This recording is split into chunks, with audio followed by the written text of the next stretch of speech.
কি ব্যাপার আজ একা একা বসে? সামাদ কথা আমার তো নেই, একটু পাশে বসবো নাকি? তুই আবার আমাকে বিরক্ত করছিস? বিরক্ত কেন করবো? কাল তুমি সামাদের সাথে গিয়েছিলে, তাই বলছিলাম আজ না হয় আমার সাথে।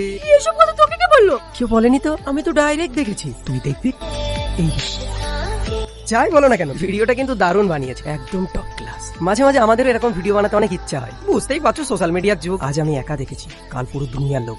রোহিত প্লিজ এটা করো না, আমি তোমার কাছে হাত জোড় করে বলছি, প্লিজ তুমি এরকম করো না আমার সাথে। তোমার এই নেকা কান্না আমার একদম পছন্দ হয় না। আমি শুধু জানতে চাই তুমি আসবে কিনা, ব্যাস। আজ যদি তোর পালা হয়, কাল তো তবে আমার পালা। ভিডিও তো আমার কাছেও আছে। ভিডিও শুধু তোর কাছে না, আমার কাছেও আছে। তুমি কথা বলে দিবি না, আমি এখন থাকলে দেখবো। তুমি আমাকে ছেড়ে যেতে পারো, আপনি ওকে কিছু বলে দেন। কিচ্ছু বলিনি গো, কেন যেতে গেলো? আমি কিচ্ছু জানি না। তুমি আমার ঘরে ছিল।